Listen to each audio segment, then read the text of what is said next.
Hi, good afternoon. My name is Pratik Gupta and welcome back to Unacademy. So basically आज का जो हमारा topic होने वाला डिस्कशन का है वो रिगार्डिंग है फेलिंग बैंक्स इन इंडिया। कि जो बैंक हमारे इंडिया में कुछ टाइम पहले फेल हुए हैं, जो अभी भी धीरे धीरे आप देख रहे हैं कि हर मंथ या ऑल्टरनेट मंथ न्यूज़ आती रहती है कि इस बैंक का लाइसेंस कैंसिल कर दिया आरबीआई ने, उस बैंक का लाइसेंस कैंसिल कर दिया। तो उसके पीछे रीजंस क्या हैं और क्या हमारे लीगल प्रोविजंस हैं, ठीक है।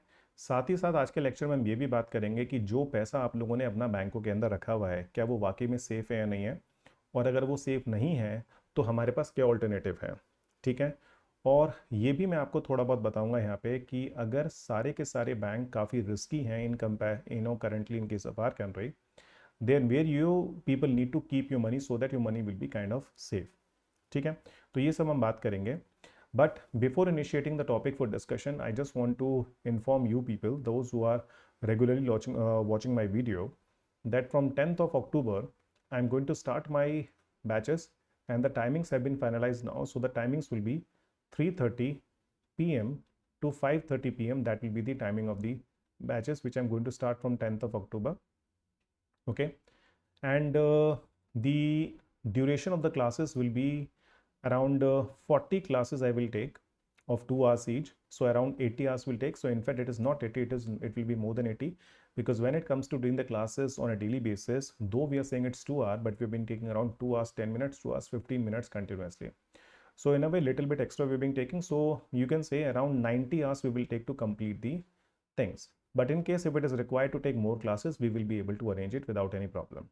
Okay, so that is what I want to tell you. So this course which I'm going to start is very useful for those candidates who are preparing for 2023 and 2024 examination, both for prelims as well as mains examination, because the course is going to be the comprehensive one.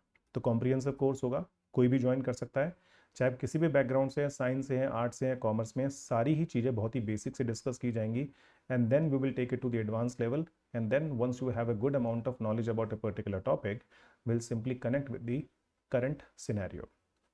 अब हम start करते हैं अपने topic के बारे में। देखिए, bank एक ऐसा इंपॉर्टेंट इंस्टीट्यूशन है किसी भी कंट्री के लिए, अगर आप देखेंगे वो हमारी डे टू डे लाइफ से जुड़ा होता है, ठीक है। बैंकों पे हम लोग विश्वास करके, फेथ करके, अपने लाइफ की हार्ड अर्न मनी जो हम कमाते हैं वो हम बैंकों में डिपॉजिट करते हैं with this particular faith that our money is safe. Safe in what sense? That whenever I want money back, we can simply go to the bank by using a checkbook, by using our ATM card, debit card, we will be able to simply take it out. हम अपना पैसा निकाल सकते हैं और अपने पैसे को यूज़ कर सकते हैं। सोच के देखिए इस बात को कि अगर आपका पैसा बैंक में है, I know so many people in case of our country felt this thing because so many bank failed in case of our country in the last few years. आप मान के चलिए पिछले 10 साल के अंदर कम से कम 140 से 150 बैंक हमारे इंडिया में बंद हुए हैं जिनका लाइसेंस आरबीआई ने कैंसिल किया है। तो सोच के देखिए इस बात को, कैसा महसूस होगा कि अगर आप एक दिन उठें और उठने के बाद आपको न्यूज़ मिले कि जिस बैंक में आपकी हार्ड एंड मनी है वो बैंक डूब गया है और आपका पैसा वहाँ फंस गया है, ठीक है। सोच के देखिए उन लोगों के बारे में कि जिन्होंने पूरी ज़िंदगी बहुत ज़्यादा मेहनत से पैसा कमाया, उसको बैंक में जोड़ा, और जोड़ने के बाद उन्होंने उस पैसे को इसलिए सेव किया कि जब वो रिटायर हो जाएंगे तो उस पैसे से they will be able to get interest out of it and they will simply live their life properly. Think about those people. जिस तरह से हमारे इंडिया में बैंक फेल हो रहे हैं, आप मानेंगे नहीं कि कितने लोग सुसाइड कर चुके हैं, कितने लोग डिप्रेशन में आ चुके हैं, कितने लोग अलग अलग तरह की प्रॉब्लम्स को फेस कर रहे हैं, क्योंकि हर ऑल्टरनेट मंथ, इनफैक्ट मैं आपको कहूँगा हर एक month and on average one bank is being failed in case of our country. Cooperative bank होने के नाते मान के चलिए इन बैंकों में बहुत ज़्यादा लोगों के पैसे डिपॉजिट नहीं हैं, but still you can say thousands and lakhs of people who are simply depositing their money in these banks comparatively smaller, still they are being facing these kind of problem. अभी कुछ दिन पहले की बात है, मैं एक स्टोरी पढ़ रहा था ऑनलाइन जिसमें लिखा हुआ था कि पीएमसी बैंक जो है, Punjab and Maharashtra cooperative bank, जो एक multi state cooperative society bank है जिसको 2002 के एक्ट के अंदर स्टार्ट किया गया था, उस बैंक के अंदर लाखों लोगों के अकाउंट हैं और वो बैंक फेल हो गया। वो अलग बात है, रिसेंटली उसके एमलगमेशन का प्लान बताया गया जिसके बारे में मैं आज के लेक्चर में ही बात करूंगा। तो उसमें एक स्टोरी थी एक कपल्स की they were kind of old age couple. Those two people deposited lakhs of money in the PMC bank by working for the entire life, and they saved good amount of money only for the sake कि जब वो retire होंगे तो उस पैसे से उनको interest मिलेगा and they will be able to live their life happily. But 3 साल पहले जब न्यूज़ आई कि पीएमसी बैंक फेल हो गया और डिपॉजिटर्स के पैसे वहाँ पे बंद हो गए, initially they were allowed to only withdraw around 10,000 rupees something, and then after that they will allowed to simply withdraw around 25,000 rupees. तो सोचिए ऐसी स्थिति के अंदर कैसा बीतेगा उन लोगों पे जब वो अपने पैसे नहीं निकाल पाएंगे. So imagine the people who are kind of completely financially independent and on the and they were not having any kind of dependence on anyone for the purpose of finance. They somehow became dependent on other people. और उसके बाद सबसे बड़ी problem हुई lockdown की शुरू. मान के चलिए पीएमसी बैंक के और इतने सारे कोऑपरेटिव बैंक के फेल होने की वजह से लाखों लोग पेंडेमिक के टाइम में अपने बैंक अकाउंट से एक पैसा भी नहीं निकाल पाए क्योंकि उनका बैंक बंद पड़ा था. ठीक है, कई लोग तो बेचारे बेचारे भूख से मर गए, सुसाइड कर लिया उन लोगों ने. ठीक है, पॉइंट ये है कि इतने सारे बैंक फेल क्यों हो रहे हैं और इनको रोकने के लिए हमारा रिजर्व बैंक ऑफ इंडिया क्या काम कर रहा है, हमारे गवर्नमेंट ने क्या इनिशिएटिव्स लिए हैं. ठीक है, देखिए पहली बात मैं आपको यहाँ पे ये बताता हूँ कितने बैंक्स फेल हो चुके हैं. अभी कल की ही न्यूज़ है, Reserve bank of India cancel the license of Lakshmi cooperative bank September 22, 2022. अब देखिए अगस्त की बात है, just 1 month before 8 August 2022 a bank called Rupee Cooperative Bank Limited Pune license cancelled. Then you can say People's Cooperative Bank Limited Kanpur UP failed in March 17, 2022. Then there is a bank called Karnala Nagri Sahkari Bank of Maharashtra, again failed August 13, 2021. Then you have a Goa based Madgaon Urban Cooperative Bank failed on 29 July 2021, license cancelled. Then you have Lok Seva Sahkari Bank Limited Pune Maharashtra, again license cancelled in 2017. Okay तो 1 2 3 4 5 6 bank तो यही हो गए. आगे देखिए, then Mithila cooperative bank Karnataka in June 2022, again license were cancel. Okay, मान के चलिए 2013 से 18 तक 127 बैंक मैंने यहाँ पे लिखे हुए हैं, बट उसके बाद भी if I counted it is more than 140 banks in total whose license have been cancelled by the reserve bank of India. और लाइसेंस कैंसिल होने के बाद क्या है, आपका पैसा बैंक में फंस गया. ठीक है, सीवियर प्रॉब्लम जब स्टार्ट हुई कि जब छोटे छोटे बैंक फेल हो रहे थे, कुछ थाउजेंड्स ऑफ लोग were impacted, but somehow when a bigger bank in the name of Punjab and Maharashtra cooperative bank, when it got failed, then after that government of India really got serious about it कि भैया ये तो बहुत बड़ा bank है. क्योंकि मान के चलिए इस बैंक के जो टोटल लोन थे वर अराउंड 8,500 करोड़ रुपीज के करीब करीब लोन थे इनके. ठीक है, out of this you can say around 6,500 crore rupees worth of loan were only given to one companies and different people who were attached to it. Company का नाम लेके कोई मतलब नहीं है, let it be, but the point is what, they were basically kind of a bigger bank and lakhs of people who deposited money there, they were kind of impacted a lot. ठीक, तो इन लोगों का पैसा फंस गया. फंसने के बाद ठीक है, मान के चलिए कि उनका पैसा अब जब मिलेगा तब मिलेगा. इंश्योरेंस स्कीम है उसके बारे में बताऊंगा कि अगर बैंकों में पैसा आपका अटक जाता है तो उस केस में आपको कितना पैसा आपका रिटर्न मिलेगा या नहीं मिलेगा उसके बारे में बात करेंगे. बट मान के चलिए अगर 13 से लेके 18, यानी कि अगर हम करंट भी बात करें और मैं कहता हूँ कि 127 से अराउंड 140 बैंक फेल हुए हैं. So if you simply count from 13, then you have 13 14 15 16 17 18 19 20 21 22. So 22 is not finished. So in a way can I say it's around 9 years. So if 140 banks are being failed in 9 years, so can I say 1 and then after that 50, around 15 banks are failing every year in case of our country. That is more than one bank has been closed. Okay, so think about it, the situation in case of our banking industry. Yes Bank जो एक बहुत बड़ा bank है India के अंदर, that was also in the top Nifty 50 companies in case of our country, they were also having lot of problem, but somehow Yes Bank was survived. ठीक है, Yes Bank survive कर गया और अब Yes Bank profit में भी है. तो पॉइंट ये आता है Yes Bank क्यों सर्वाइव कर गया और बाकी जो कोऑपरेटिव बैंक है ये क्यों सर्वाइव नहीं कर पाते हैं, ये क्यों फेल हो जाते हैं, इनको क्यों बंद कर दिया जाता है. Because instead of closing why not you simply try to revive the bank? Why not you simply merge this particular bank with the other? बहुत सारे बैंक देखने को मिले, आप मान के चलिए जब वो खराब सिचुएशन में होते तो उनको दूसरे बैंकों के साथ मिला दिया जाता है। You have the example of public sector bank also, कि बहुत सारे सरकारी बैंक जब अलग अलग प्रॉब्लम में थे तो उनको उठा के दूसरे सरकारी बैंकों के साथ मर्ज कर दिया गया। स्टेट बैंक ऑफ इंडिया की सब्सिडरीज की बात कर लीजिए, when these were not performing really well, they were also being merge with the state Bank of India.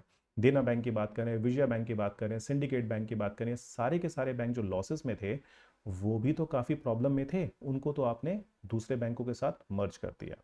ठीक है, तो पॉइंट ये आता है कि वाई यू कैन से these banks were failed, and now you can say what kind of changes have been brought by government of India in terms of protecting the banking industry of our country।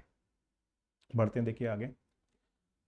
जब भी किसी bank का licence cancel करते हैं, reserve bank of India मान के चलिए जब भी किसी बैंक का लाइसेंस कैंसिल करता है तो उस केस में जो भी उनकी नोटिफिकेशन आती है, उनकी नोटिफिकेशन में आपको ये देखने को मिलेगा। So that is one of the notification, और you can say the news और the reasons they have given behind cancelling the license of this Lakshmi cooperative bank. अब देखिए रीजन क्या दिए गए हैं। The bank does not have adequate capital and earning prospect, यानी कि बैंक के पास अच्छे अमाउंट में पूंजी रही है और फ्यूचर में वो कमा पाए इसके चांसेस बहुत ही कम है, ऑलमोस्ट निल है। इसका मतलब क्या है, it does not comply with the provisions of section 11 यानी कि section 11 sub clause 1 and section 22 sub clause 3 sub clause D, read with section 56 of the banking regulation act 1949। अगर आप मान के चलिए सेक्शन 11 की बात करेंगे RBI act banking regulation act 1949 की, तो यहाँ पे दिया गया the bank should have adequate amount of capital, कि बैंक के पास एडिक्वेट अमाउंट ऑफ कैपिटल होना चाहिए जिससे कि बैंक अपना आराम से काम कर सके। ठीक है, और सेक्शन 22 में बात की गई है बैंक्स के लाइसेंस की, यानी कि कहने का मतलब क्या है, अगर बैंक के पास एडिक्वेट कैपिटल नहीं है, ठीक है, और बैंक का लाइसेंस जो उनको दिया गया है अगर वो उसका ठीक से इस्तेमाल नहीं कर पा रहे हैं तो उनके लाइसेंस को कैंसिल किया जा सकता है। ठीक है, सेकेंड पॉइंट में देखिए, the bank has failed to comply with the requirements of section 22। So ये सारे के सारे 22 के सब सेक्शन है, 22 sub clause 3 sub section A, 22 सब section 3 sub clause B, and then after that you have the further. Then after that, the continuance of the bank is prejudicial to the interest of the depositor. The bank with its present financial position would be able to pay its present depositors in full, यानी कि जो उनके depositors हैं उनके पूरे के पूरे पैसे लौटाने की वो current situation में नहीं है। Public interest would be adversely affected if the bank is allowed to carry on its business for any further। तो कहने का मतलब ये है, आप मान के चलिए इन पॉइंट्स के बेसिस पे आप किसी भी बैंक की नोटिफिकेशन उठा के देख लीजिए, जब उनका लाइसेंस कैंसिल किया गया है तो आरबीआई ने सेम ही स्टोरी हर जगह बताई है। ठीक है, कि बैंक के पास एडिक्वेट कैपिटल नहीं है इसलिए बैंक का लाइसेंस कैंसिल किया जा रहा है। That means as per section 11 and as per section 22 these actions are being taken by reserve bank of India. ठीक है, पहली बात तो ये है। देखिए अब देखिए सेक्शन 22 की बात करें बैंकिंग रेगुलेशन एक्ट 1949 की, तो उसमें क्या लिखा गया है, लाइसेंसिंग ऑफ बैंक कंपनीज, जैसा कि मैंने अभी बताया आपको। और सेक्शन 3 में क्या लिखा गया, देखिए, before granting any license under this section the reserve bank में required to be satisfied by an inspection of books of the company or otherwise that the following conditions are fulfilled, namely A section, that the company is or will be in a position to pay its present or future depositors in full as per their claim occur, यानी कि अगर लोग उनसे पैसा मांगने आते हैं तो उनका पैसा वो रिटर्न कर पाए। That the affairs of the company are not being or are not likely to be conducted in a manner detrimental to the interest of its present or future depositors। तो कहने का मतलब क्या है, पूरे के पूरे सेक्शन में बात की गई है डिपॉजिटर्स के इंटरेस्ट के बारे में, क्योंकि मान के चलिए किसी भी बैंक के दो इंपॉर्टेंट चीजें होती हैं काम करने की, that means the two most important function in case of any bank if they want to work continuously, that first of all they need to have adequate amount of capital, they should have adequate amount of capital by which they will be able to run their business, and they should have adequate amount of cash with them all the time, यानी कि अगर उनसे लोग पैसा withdraw करने के लिए आते हैं then they should have this money and they will be able to satisfy them। ठीक है, तो पॉइंट क्या है, कैपिटल होना चाहिए और अच्छा खासा कैश होना चाहिए जिससे कि वो अपने काम को चलाते रहें। ठीक, अब देखिए बैंक में अगर बहुत ज़्यादा लॉस अकर होता है तो पॉइंट क्या है, रिजर्व बैंक ऑफ इंडिया के अपने अपने प्रोविजंस हैं। For example we have the Basel norms, and the Basel norms every bank need to maintain a ratio called capital adequacy ratio at the rate of 9% something, okay। So under that 9% capital maintain करने का मतलब क्या है कि अगर बैंकों को loss होते हैं या किसी बैंक को कुछ ज़्यादा लॉस होते हैं, so the bank will be able to take care those losses with the help of that capital available in the bank.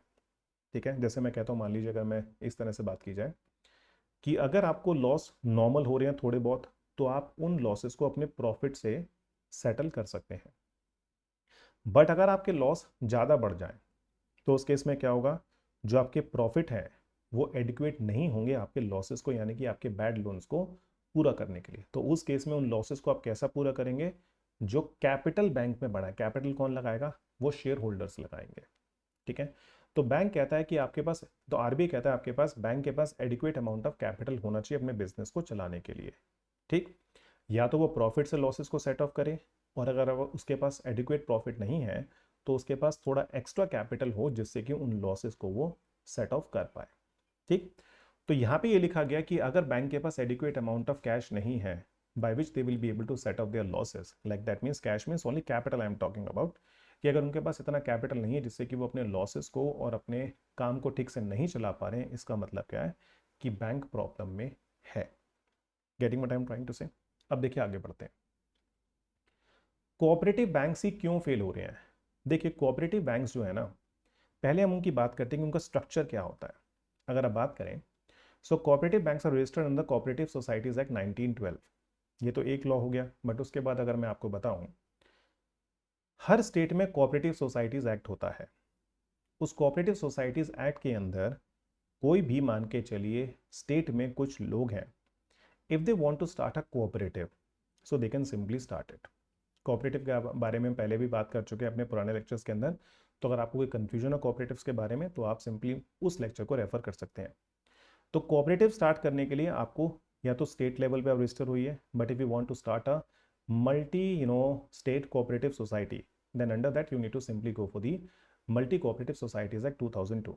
तो वो सेंट्रल का लॉ है, तो उसके अंदर आप स्टार्ट करके, यानी कि कहने का मतलब क्या है कि अगर एक स्टेट में कोऑपरेटिव चलाना है किसी एक पर्टिकुलर स्टेट में, तो आपको स्टेट एक्ट के अंदर रजिस्टर करवाना पड़ेगा।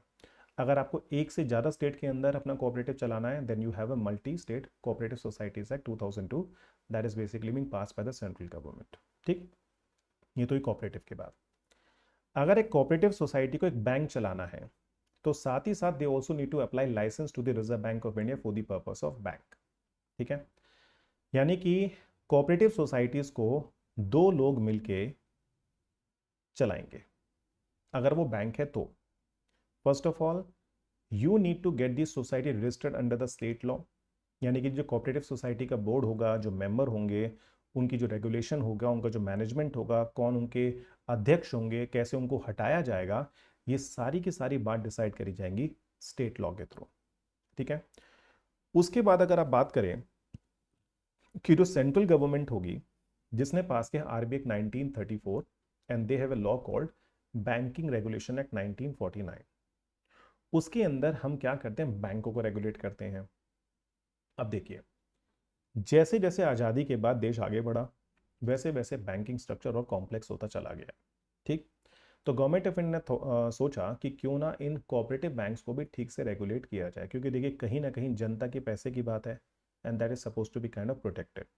ठीक, तो 1966 में बैंकिंग रेगुलेशन एक्ट को अमेंड किया गया, and then you can say cooperative banks were brought under the control of reserve bank of India. यानी कि जब बैंकिंग फंक्शन की बात करेंगे रेगुलेशन की, तो वो कौन करेगा, आरबीआई। पर जो उन बैंकों को चला रहे हैं, उनका कोऑपरेटिव सोसाइटी का बोर्ड, उनको कौन रेगुलेट करेगा, स्टेट गवर्नमेंट। यानी कि you have a dual structure when it comes to the management of the और the regulation of the cooperative banks in case of our country. और इसी वजह से इन बैंकों के अंदर प्रॉब्लम होती है। तो कहने का मतलब क्या, मान लीजिए अगर किसी कोऑपरेटिव सोसाइटी के जो बोर्ड मेंबर हैं वो हद करप्ट है, दे बीइंग वेरी करप्ट, तो उस केस में क्या है कि उनके ऊपर जब एक्शन लेने की बात आएगी, यानी कि अगर वो बैंक के अंदर कुछ गलत कर रहे हैं तो उनके ऊपर एक्शन लेने की बात आएगी, तो वो स्टेट गवर्नमेंट लेगी, ना कि आरबीआई, क्योंकि RBI suppose to control only the function part of it. They can't take action over the bad acts of the members of that particular cooperative society. Point समझ रहे हैं, यानी करप्शन होता रहेगा अंदर, पर जब तक मान के चलिए स्टेट गवर्नमेंट उन पे एक्शन नहीं लेगी, वो चलाते रहेंगे, ठीक है, because RBI suppose to simply control the running part और how the banking structure need to be governed, how the banking function need to be governed, that is only the area where the Reserve Bank of India can simply interfere, not in the selection and moreover taking the people out. यहीं पे अगर आप yes bank की बात करें, जब yes bank के अंदर गड़बड़ी हुई तो वहां पे क्या सिस्टम हुआ, जो उनके हेड थे राणा कपूर, जब पता लगा कि he is being involved in all the corruption thing and the other, then he was simply removed by the reserve bank of India, उनको हटा दिया गया, ठीक है। तो मान के चलिए reserve bank of India is having more power in terms of controlling the commercial banks in comparison to the cooperative bank, इसलिए कोऑपरेटिव बैंक्स की फर्स्ट ऑफ ऑल हालत ये हो रही है, क्योंकि कुछ बैंकों के केस में ये देखा गया है कि कोऑपरेटिव बैंक्स के जो एम्प्लॉय हैं, जब उनको पता लगा कि बैंक के अंदर गड़बड़ हो रही है, then they simply put a request to the reserve bank of India कि सर इस बैंक में ये गड़बड़ हो रही है और हमें इसके बारे में पूरी जानकारी है, प्लीज एक्शन लीजिए, ठीक है। और एक्शन लेने के लिए जब रिजर्व बैंक ऑफ इंडिया को कंप्लेन की गई, then they basically simply communicated with the state government कि सर ये कंप्लेन आई है और ये प्रॉब्लम है, प्लीज इसके बोर्ड को हटाइए। So in a way that takes lot of time and lot of issues in the working of cooperative banks, ठीक है। अब देखिए आपकी स्क्रीन पे आपको दिख रहा है कि कोऑपरेटिव सोसाइटीज जो हैं, जो कोऑपरेटिव बैंक्स हैं, उनको रेगुलेट करने के लिए हमारे पास लॉ है दो, banking regulation act 1949 which was amended in 1966 and the banking law application to cooperative societies act 1965, ठीक। चार लेवल पे आपके ये कोऑपरेटिव सोसाइटीज क्रेडिट वाली यानी कि जो उधार देती हैं वो काम करती हैं। The first is primary agricultural cooperative societies at the village level, then district central cooperative banks at a district level, then state cooperative banks at a state level, and then you have the primary agriculture and rural development banks for the long term loans, ठीक है। अब देखिए ये है structure, इसके अलावा हमारे होते अर्बन कोऑपरेटिव बैंक, जो urban cooperative banks basically they are being working at a urban level and the other, and they are basically governed under this particular law and moreover this particular law in case of our country, ठीक है। जब तक इन societies के साथ bank word add नहीं किया जाएगा, तब तक मान के चलिए reserve bank of India is not suppose to control them. जैसे आपने बैंक ऐड किया, as you know regional rural bank, urban cooperative banks and the other, तो उस केस में the reserve bank of India is having a power to control and moreover they need to get registered themselves with the reserve bank of India. But अगर केवल आपने लिखा है primary agricultural cooperative society, then the Reserve Bank of India will not control it. Do remember that has been given in the Banking Regulation Act section 3 over there if you check. Getting what I am saying? यानी कि अगर cooperative एक bank है, then you can say there is a dual structure of regulation over there by the state government and moreover by the Reserve Bank of India. ठीक, अब आगे बात करते हैं। देखिए ऐसा क्यों है, उसके लिए हमारे जो सब्जेक्ट्स हैं 7th शेड्यूल में, वो उसके पीछे कहीं ना कहीं जिम्मेदार है। Like if you see when you read the union list entry number 43, they have given incorporation regulation winding of trading corporation including banking. That means bank को लगाना, उसको रेगुलेट करना और उसको बंद करना, ये किसके हाथ में होगा, सेंट्रल गवर्नमेंट के हाथ में। और एंट्री नंबर 45 पे सेपरेटली बैंकिंग दिया गया है, बट वहीं पे एंट्री नंबर 32 के अंदर you have the cooperatives which are being given over there.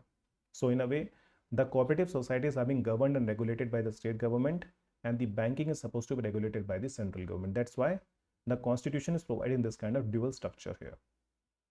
ठीक, अब आगे बात करते हैं। देखिए पॉइंट क्या है कि कोऑपरेटिव बैंक जिस तरह से हमारे कॉन्स्टिट्यूशन स्ट्रक्चर में बैठे हुए हैं, इसलिए मान के चलिए ये प्रॉब्लम होती है।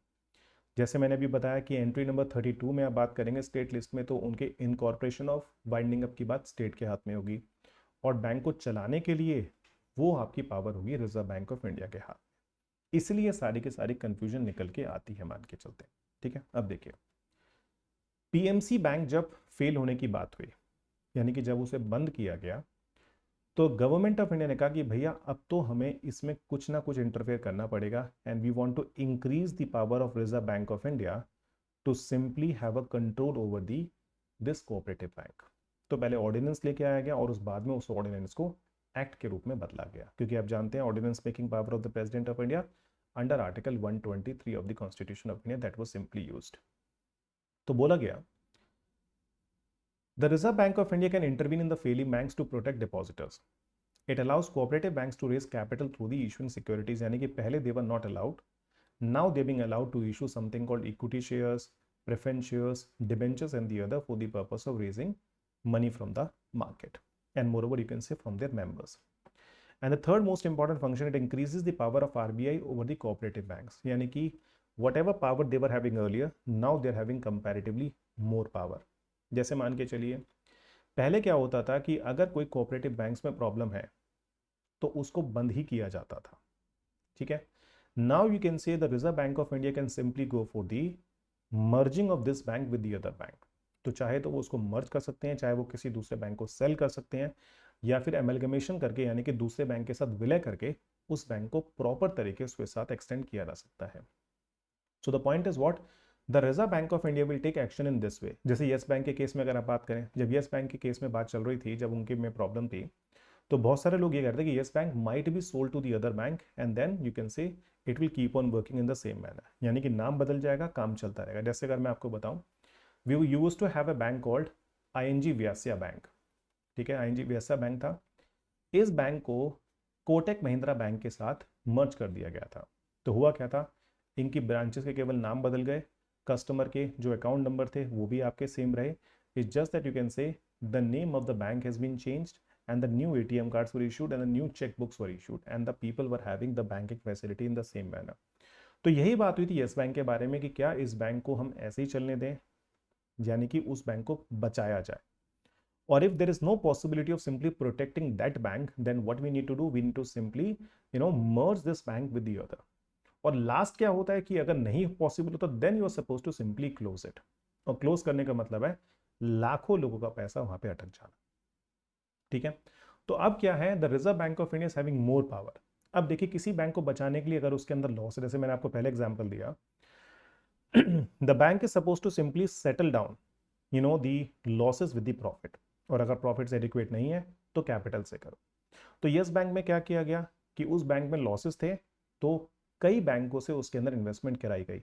आईसीआईसीआई बैंक से, स्टेट बैंक ऑफ इंडिया से, एलआईसी ने उसके अंदर कैपिटल डाला, और कैपिटल डाल के मान कीजिए बैंक फिर से अपने वापस पैरों पे खड़ा हो गया और वो चलने लग गया. यही चीज मान के चलिए अब जो हमारा reserve bank of India that they can do with this cooperative banks also.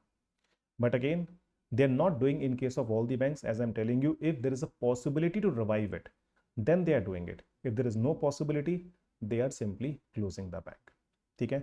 So despite you can say having more amount of power in terms of regulating the cooperative banks, but the cooperative banks are having this kind of working structure that the board is basically the working and the winding up of the board is with the state government. Still you can say they are being facing this particular problem. तो इसका solution एक ही निकल के आता है, या तो आप सिंपली जो कोऑपरेटिव बैंक वाला कॉन्सेप्ट है उनको टोटली कमर्शियल बैंक्स में चेंज कर दीजिए. Okay, that you can simply provide this particular law. Now there is no cooperative bank can work in case of our country. We are going to have only the commercial banks.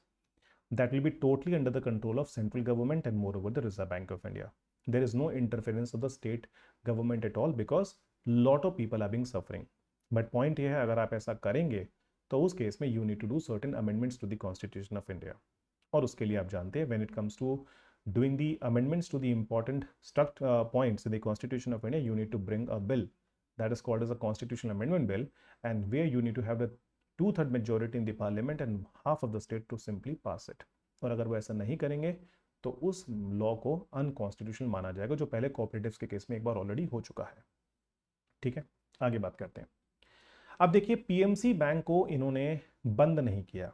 As I told you, it is a cooperative bank, so cooperative bank is supposed to be closed if it is not working properly. But as the Reserve Bank of India is having more power to simply kind of control the cooperative bank, इसलिए PMC bank को amalgamation की बात की गई और इस bank को amalgamate किया जा रहा है with the unity small finance bank. ठीक है, पर देखिए कोई बहुत अच्छी न्यूज़ नहीं है ये, क्योंकि जिन लोगों का पैसा यहाँ पे है अब वो गारंटेड है वापस मिलेगा, बट इकट्ठा नहीं मिलने वाला है भाई. Okay, that means the people need to wait for a very long time. जैसे जो एमलगमेशन की स्कीम और जो विड्रॉल के पूरा एक प्रपोजल दिया गया वो कैसे काम करेगा कि 5 लाख रुपए तो आपको इमीडिएटली मिल जाएंगे, and that will be given under the deposit insurance and credit guarantee corporation. जो आपका 5 लाख रुपए का इंश्योरेंस होता है, यानी कि अगर आपके बैंक अकाउंट में अगर कोई बैंक बंद हो रहा है, उसे खत्म किया जा रहा है, और आपके अकाउंट में 10 लाख रुपए हैं, तो इंश्योरेंस स्कीम के अंदर आपको 5 लाख रुपए मिल जाएंगे, बाकी 5 लाख रुपए आपके डूब जाएंगे। ठीक है।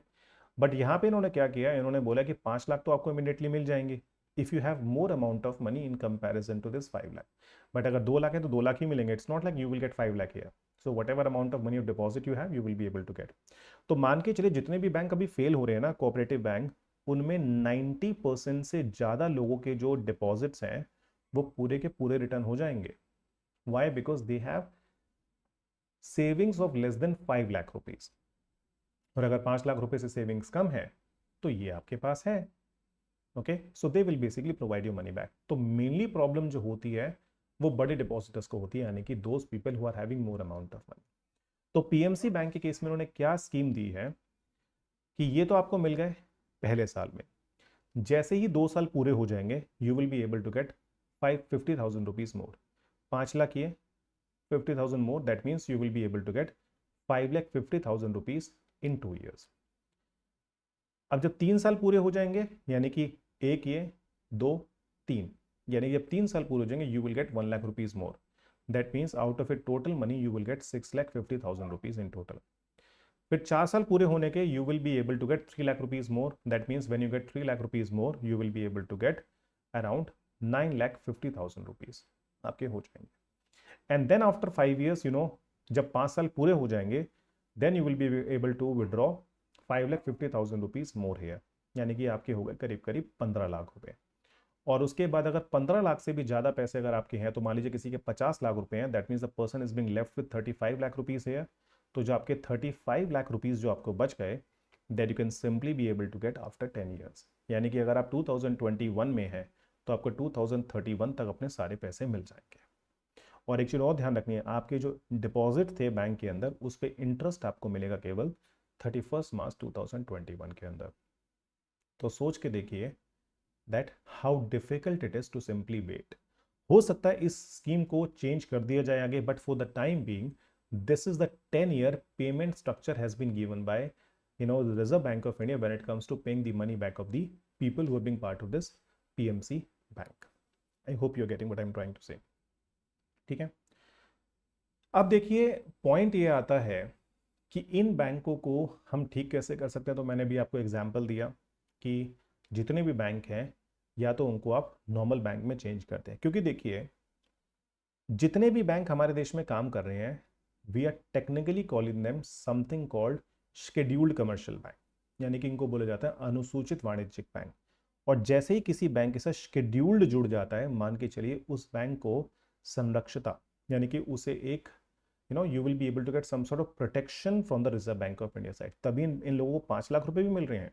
अगर नॉन शेड्यूल्ड कमर्शियल बैंक होते तो they will be able to get nothing out of it, but the point is what, as they are all scheduled commercial bank they will be able to get money out of it. ठीक, अगर आप scheduled commercial banks की बात करेंगे हमारे देश में, so this is the list given by the reserve bank of India regarding scheduled commercial bank. और देखिए सारे के सारे कोऑपरेटिव बैंक्स यहाँ पे आपके शेड्यूल्ड कमर्शियल बैंक के अंदर आते हैं। कुछ बैंक जो अभी फेल हुए हैं उनमें भी अगर आप उनका नाम देखेंगे, सो if you see here, so you have the name of like if you talk about जो रूपी कोऑपरेटिव बैंक जैसे अभी फेल हुआ है, ये देखिए you have the name of रूपी कोऑपरेटिव बैंक लिमिटेड, यानी कि जितने भी लोग इनके अंदर डिपॉजिट था उनको 5 लाख रुपए मिलेगा। ठीक, if they have up to 5 और less than 5, if it is more than 5 तो 5 लाख तक ही मिलेगा, बाकी पैसा मान के चलिए डूब जाएगा आपका। ठीक है, so these are all the banks we have in case of our country which are suppose to be protected by the reserve bank of India. सबसे लास्ट में नाम देखिए, yes, bank of India, and then you have the Zoroastrian cooperative bank limited Bombay. तो cooperative bank की तो मान के चलिए लाइन लगी पड़ी है, बहुत सारे कोऑपरेटिव बैंक्स हैं हमारे देश के अंदर। ठीक, तो सिंपल सा सॉल्यूशन है, या तो आप अमेंडमेंट बिल लेके आइए, इन कोऑपरेटिव बैंक्स का स्ट्रक्चर खत्म कीजिए, या फिर what you need to do, you simply need to merge these small cooperative banks at a state level and make them a bigger one so that they will be able to absorb the shocks. Getting what I am trying to say. तो cooperative banks जो है वो ही mainly fail हो रहे हैं क्योंकि उनके काम करने में जो उनको रेगुलेशन का तरीका है वो बहुत कॉम्प्लिकेटेड टाइप का है। अब देखिए यूपीएससी पिछले 3 साल के अंदर 2 बार कोऑपरेटिव बैंक्स पे आपका प्रीलिम्स में क्वेश्चन पूछ चुका है। If you see this particular question asked by UPSC in 2020 prelims, what they have asked, in terms of short-term credit delivery to the agriculture sector, district central cooperative banks deliver more credit in comparison to the scheduled commercial banks and the RRB. देखिए पहली बात तो ये, schedule commercial bank से ज़्यादा loan तो कोई दे ही नहीं सकता हमारे देश में एग्रीकल्चर सेक्टर को, because as you know State Bank of India is the largest bank in case of our country and they have a deposits worth of more than 700 billion US dollar. So in this case, if they have a priority sector lending obligation of 40% and out of that 40%, 18% they need to go to the agriculture sector. So they are being providing much higher amount of money to the agriculture sector in comparison to any other bank in case of our country. और सारे commercial banks को add कर देंगे तो कहीं ज़्यादा amount है। तो पहली स्टेटमेंट तो आपकी ऑटोमेटिकली इनकरेक्ट है। One of the most important function of the DCCB, that means this kind of cooperative banks, is to provide funds to the primary agricultural credit society. That is a right statement. So in this case, point number B, that means the second statement is correct. So the answer will be 2 only. When you go further, with reference to urban cooperative banks in India, consider the following statement. 3 statement है. They are supervised and regulated by the local board set up by the state government. आप जानते हैं these are not regulated by the local board. These are supposed to be regulated by the Reserve Bank of India. तो अगर पहली statement incorrect है तो देखा जाए ये गया, ये गया, ये गया, आंसर इज 2 and 3. एलिमिनेशन से आराम से काम हो गया अगर मुझे बेसिक भी पता है। पर देखिए the second point is basically the newly added that they can issue equity shares and preference share, and that is being given only after, you can say, the amendments done in 2020. Okay, and then after that they were brought under the purview of the Banking Regulation Act through the amendment in 1966. अभी मैंने आपको बताया कि 66 में law को amend किया गया and they were brought under the purview of the the Banking Regulation Act. इसलिए यहाँ पे इनको रेगुलेट किया जाता है. So in that case, second and third statement are basically correct. Getting what I am saying? तो इस तरीके से मान के चलिए ये चीज़ें दी गई हैं. आई होप आपको कोऑपरेटिव बैंक्स के बारे में समझ में आई होंगी बातें और इस लेक्चर से आपको चीज़ों को और बेहतरी से जानने में फ़ायदा मिलेगा.